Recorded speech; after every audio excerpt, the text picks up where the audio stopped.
is not just the absence of a disease, it is also the fundamental principles upon which our lives are built. Welcome to Talk Health, where we bring you educative, informative, and life-changing conversations that can help you to make better informed choices about your health and well-being.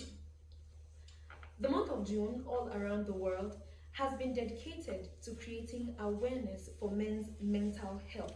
We're going to be diving deep into the conversation on today's edition, but I won't be doing this alone. I am joined by clinical psychologist Philip Dimka, who is also a play therapist and specializes in trauma healing. Good morning, sir. It is a pleasure to have you with us today. Good morning. Thank you for having me. Welcome. So we're going to be talking about men's mental health, and the whole month of June has been dedicated as the month of awareness for men's mental health. Why is this important, and what kind of conversations do you think we should be having? Yeah, I think we are talking about the world largest gender because we have the world has more men than women, and it's so important that we highlight issues that impact on men and their mental health. And but it's also sad that we have to wait for the month of June every year before we highlight the issues that impact on the largest population on earth, and that has implication for everyone, not just men. But it's important because we are shining the light on issues that impact on the struggles that men face every day, and that's so important that we're giving a voice to these issues, but also because we are highlighting how society has contributed to that issue and how we must begin to find ways to support men, not for the good of men but for the good of society. So it's important that we are having conversations like this. Well, that's wonderful. And you had talked about some struggles that men are facing, and I just wanted to ask, what concerns you the most about men's mental health, something that you think we don't talk about enough? There's just a lot. That's a very important question, and thank you for asking. I think I can begin to go over a list of things for you. But to start with, there are more men struggle than women. More men die from suicide than women. More men have lower life expectancy globally than women. More men are struggling with substance use disorder than women. More men have lower life opportunities than women. Boys, for instance, before they get to men, are struggling than women. Boys are doing poorly than women in all phases of life.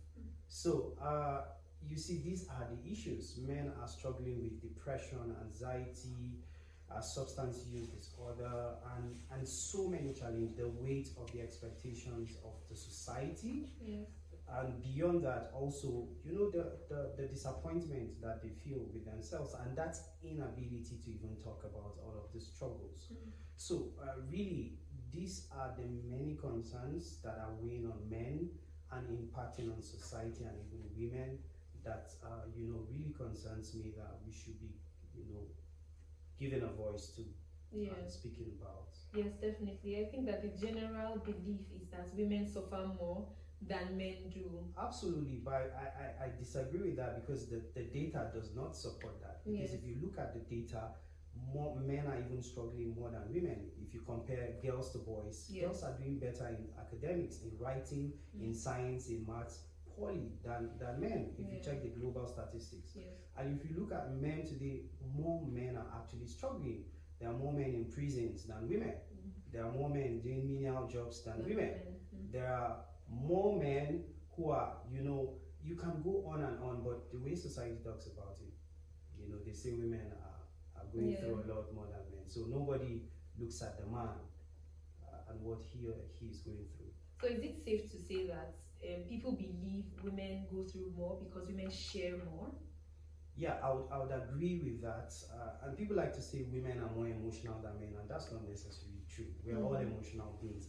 But women are more expressive than men. Women are in tune with their emotions and they talk about it much more than men do. And that's why we believe that women go through a lot, more than men do. So one very significant thing that that has really touched me is the fact that in the month where we celebrate awareness for men's mental health is also the month where we celebrate Father's Day. Yeah. And I mean, Father's Day was recently celebrated, and men in the environment we find ourselves in Nigeria, in Africa, even all over the world, men are they're mostly celebrated for what they can provide, right? But apart from what they can provide, what do you think are some of the pressures of this providing role? How has this affected men's mental health, being put in the box of, oh, this man is only supposed to be providing? This is an age-long conversation, an age-long, as old as humanity is. That's how old this problem is, because men have been raised with this mentality that they are the providers, they are the protectors, they are all sufficient. And that's why one of the key issues that men struggle with is hyper independence.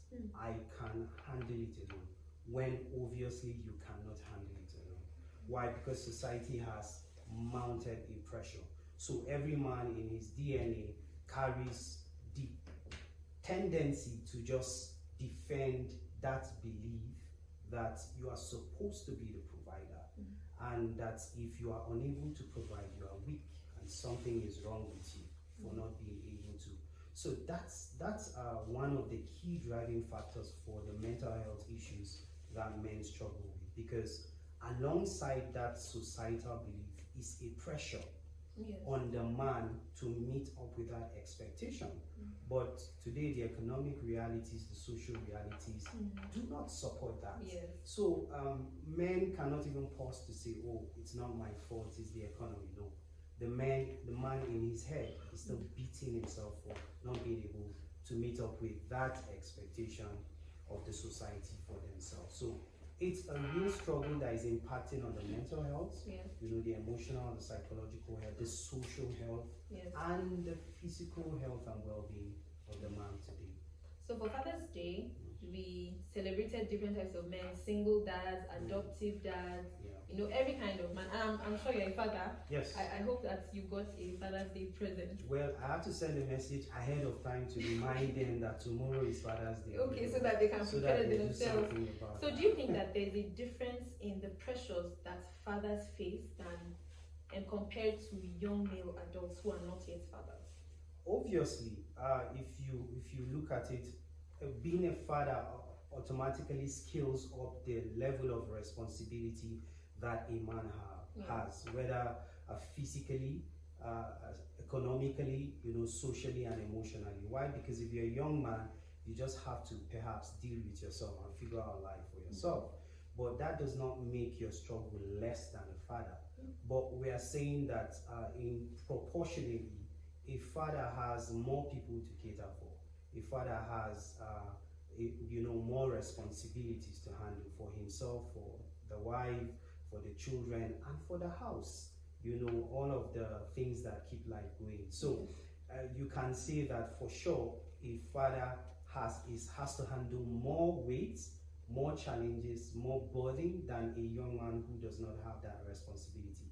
But this does not in any way dismiss the weight that young men have to carry today, because even young men have to become men before they are men, because of the way that families and society has impacted on men.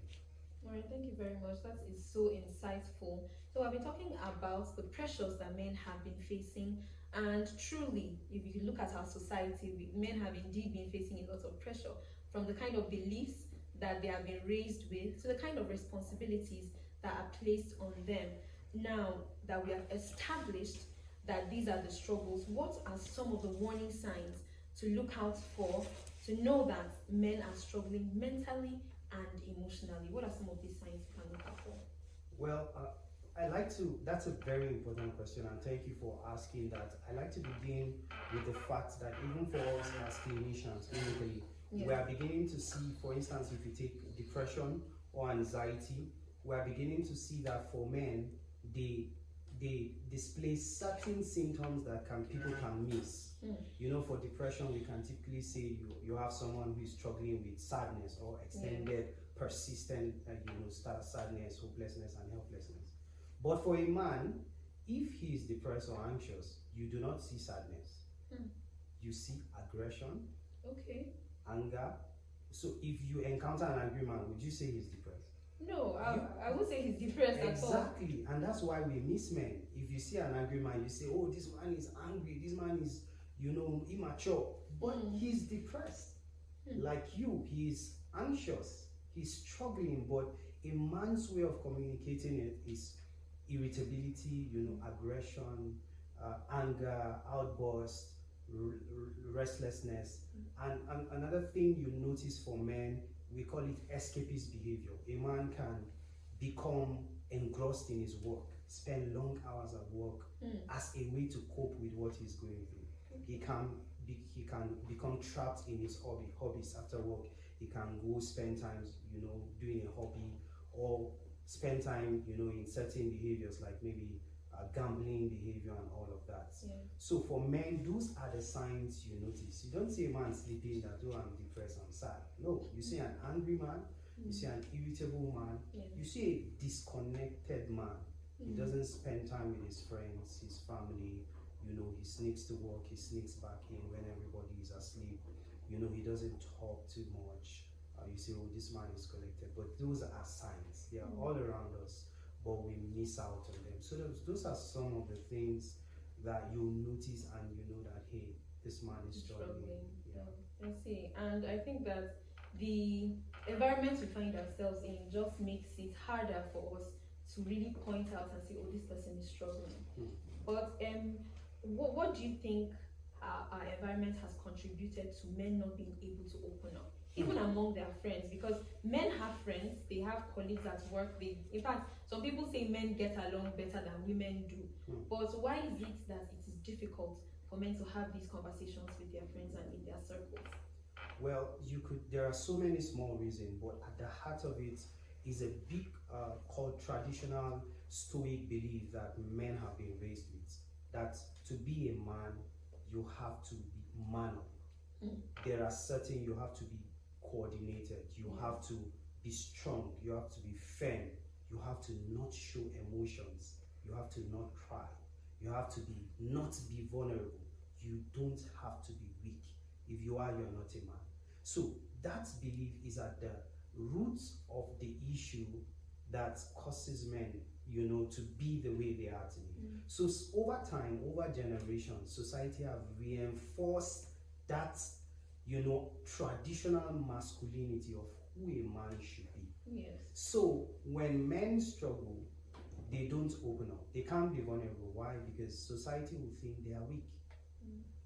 Their families will think they are weak. Their children will believe that they are weak. And you talked about friends.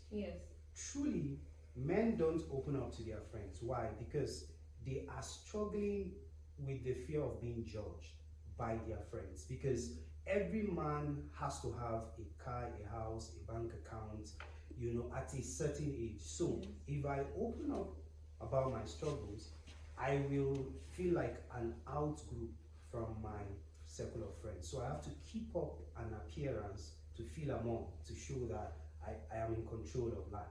So many men can't even speak to their friends. They can't talk to their families. They can't talk to their children. I have been working with men over the years. Even last week, I was working with a group of men. And guess what? I sampled the whole group. I asked, when was the last time you cried? All of them were laughing at me that why should they cry? That's such a funny question to ask. The men were laughing at me. I became like the one who is awkward. Why should men cry? I said, so you've never cried to, in the presence? They said it's a taboo to cry in presence of your family. One said his wife has never seen his tears. Why can he cry in presence of his children? It's a real struggle. But do you know what? Emotional vulnerability is strength. So I think that the way society has contributed is to perpetuate that culture that men should be certain way. and men have ridden on that wave Yes. to, keep up that culture of not being vulnerable. Why? Because they fear being judged by the society, by the world, by their families. But there's also that hyper-independent tendency, which is also a result of that culture. Yes. That men want to show that they are in control, they are in charge, they don't want to show that they are weak, they don't want to be judged by anyone. So it's a complicated web of reasons that is not allowing men really open up as a result of society. But we need to change that, of course. Oh, wonderful. Thank you so much for sharing this wonderful insight. We have come to understand now that our society, the culture that we have encouraged, where we live is a contributing factor to the way that men behave and to the way that they respond to these struggles. Now, sir, you have talked about vulnerability being strength. Now, to someone listening, that can be like a lot of grammar. So, what do you mean by vulnerability is strength? So, this is what I mean. If you have ever seen a pressure pot, have you cooked with a pressure pot? Yes, indeed. You know why was pressure pot designed? Well, so that the food can cook properly and quickly. Quickly, that's the one of the key things. So the first time I tried using pressure pot, I tried cooking beans. In 30 minutes, I promise you the bean was done. It was done. But do you know the technology behind pressure pot? It traps the vapor inside so that no vapor escapes. And the vapor in turn adds pressure on whatever you're cooking, and it cooks it in a very short period of time. Now think about that. The more you keep that vapor inside, the vapor softens whatever is inside until it is done. Yes. That's how emotions are. Emotions are like vapor. They are powerful energy that if you don't bring them out, think of yourself as the pressure cooker. It cooks your internal organs. And I mean it. That's why, mental health issues, people are struggling with there's a connection between stress, trauma, and physical health issues. So back to the analogy. Trapping your emotions inside, increases the pressure on yourself and breaks you down in a short possible period of time. And that's why men are committing suicide more than women today. The statistics is clear. Men are using substance. Why? Because they have to cope.